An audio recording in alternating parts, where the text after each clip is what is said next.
제가 2년 전에 두 번째 제품을 좀 찾고 있었는데 그 상품이 일단 결과 말씀드릴게요.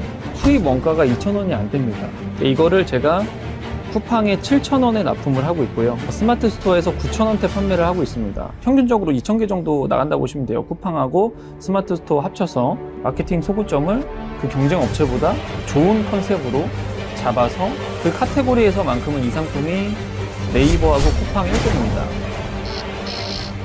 안녕하세요. 온라인셀러 이사정입니다. 오늘 말씀드리고자 하는 내용은 브랜딩이나 사입을 준비하시는 사장님들께 제가 3년차 브랜드를 운영해 오면서 어떤 기준을 가지고 소싱을 하는지 제 경험에 근거해서 좀 말씀을 드리고자 합니다. 일단 세 가지로 좀 요약을 했는데, 일단 첫 번째는 모방을 활용해라입니다. 네, 모방을 활용해라인데 이게 자칫 좀 논란이 될 수도 있어요. 왜냐면 어떤 분들은 시장에 나와 있는 상품들 다 베껴가지고 시장을 망가뜨린다, 물 흐리지 마라, 이런 식으로 욕을 하실 수도 있는데, 경쟁 업체의 상품을 완전히 100% 베껴라라는 의미가 아니고 일반적으로 시장에서 많이 판매가 되는 상품들, 단점을 보완한 상품을 소싱해라 입니다. 예를 들어 A라는 상품이 리뷰가 수천 건이 쌓여 있고 수천 건의 판매량이 있다면 그 상품들의 리뷰를 이제 파악을 하는 거죠. 1점짜리, 2점짜리의 안 좋은 리뷰들을 분석을 하는 겁니다. 소비자분들이 이런 식으로 적어놨겠죠.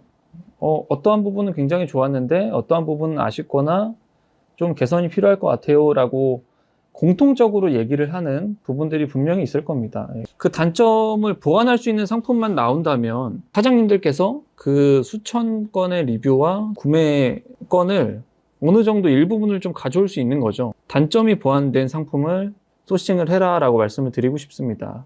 그러니까 제 경험도 그렇고요.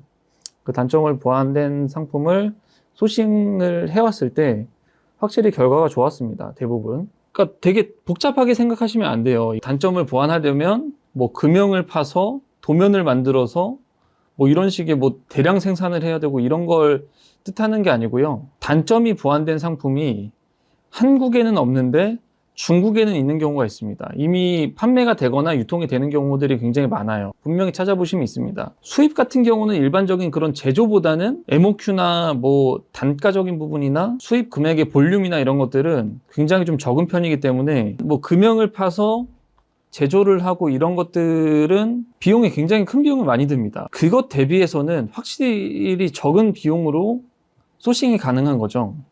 네, 그런 식으로 좀 접근해라라고 말씀을 좀 드리고 싶고, 두 번째는 스토리텔링이 가능한 그런 상품을 소싱해라입니다. 네, A라는 업체와 B라는 업체가 C라는 플라스틱 공을 판다라고 가정을 해봅시다. 근데 A라는 업체는 이 플라스틱 공을 아이들이 갖고 노는 플라스틱 공, B라는 업체는 이 아이들이 갖고 노는 플라스틱 공 용도 이외에 강아지나 고양이도 굉장히 좋아하는 플라스틱 공, 이 플라스틱 공에 대해서 좀 스토리텔링을 하는 거죠.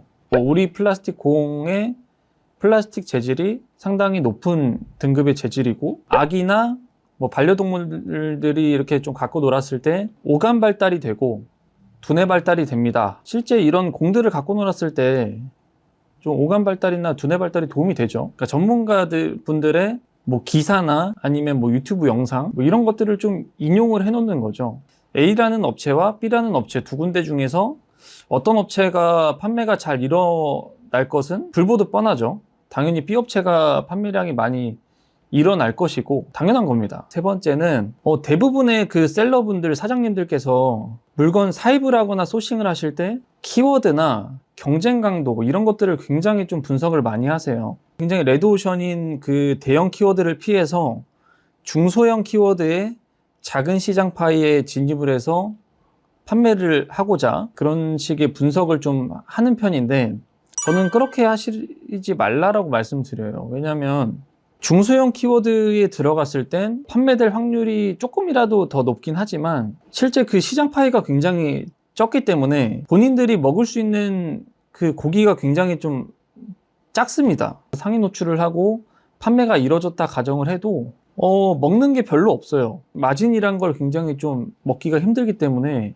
앞서 말씀드린 그런 단점이 보완된 상품, 일상생활에 불편함이 해소된 상품, 그런 것들이 선행이 됐을 때는 이런 중소형 키워드를 분석할 필요가 없습니다. 기존에 시장에 나와 있는 상품들 대비해서 단점도 보완이 돼 있고 마케팅 소구점도 있고 불편함이 해소된 상품 들어오기만 한다면 대형 시장에 진입을 하셔도 그 기존에 엄청나게 큰 시장 파일을 어느 정도 갉아먹고 판매를 할 수 있다는 거죠. 더 큰 고기를 먹을 수 있다는 거죠. 그런 것들이 선행이 되면 키워드나 경쟁 강도 같은 경우는 뭐 크게 중요하게 보시지 않아도 된다 라고 말씀을 좀 드리고 싶습니다.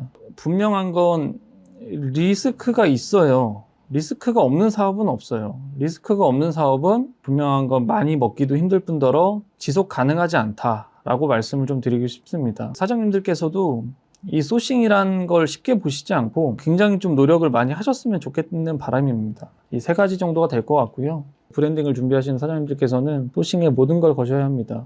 오늘 영상 내용은 뭐 이 정도일 것 같고요. 다음 영상에서는 좋은 내용을 가지고 좀 찾아뵙겠습니다. 감사합니다.